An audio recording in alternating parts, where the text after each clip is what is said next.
Is your organization creating a sense of belonging for your employees, or is it just focused on managing their performance?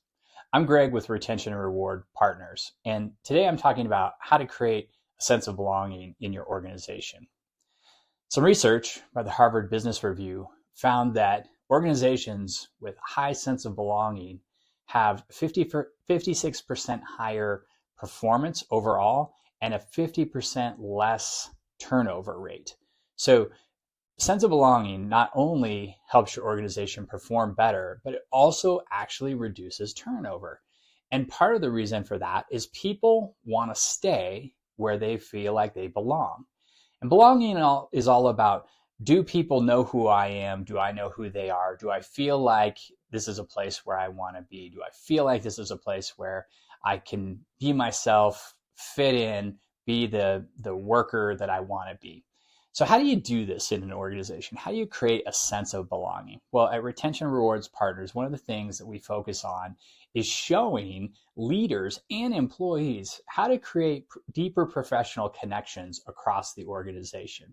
We do that by teaching them how to have very intentional, very sustainable, very organic professional conversations with each other, and how to do this in sort of a habit that becomes a fabric of the culture. It's something that people learn how to do, and then they build it into their daily lives at work, where they're meeting new people, maybe people who they've only seen their name on an email, and they want to get to know them better. So then they reach out, they have a conversation, and we show them how to have those conversations in a way that's not intimidating, not forced, and is actually really natural.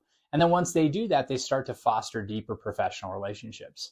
As they have these deeper professional relationships, they feel like they have people they can ask for advice or turn to and really share who they are. They create a sense of belonging just by having these conversations and these deeper professional relationships.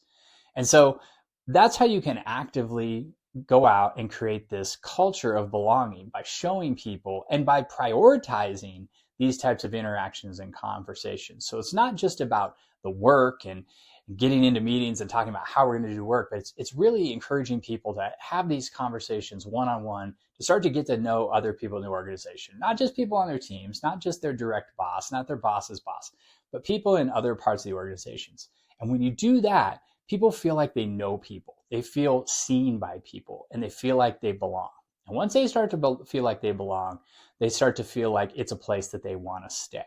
And especially when times get hard, because work is hard, let's be honest. Things are going to come up. There's going to be challenges. And when those challenges come up and they feel like they've got somebody to turn to and talk to, they're more likely to stick it out through the hard times. So that's why we talk about belonging. That's why we talk about how to develop deep professional relationships. That's why we actually teach people how to do that in some of our workshops. So if you're interested in teaching your organization how to create a greater culture of belonging, please reach out, subscribe to our page, follow our page on LinkedIn, and send us a note, send us an email, reach out to me directly. Be happy to talk to you more about how this might work.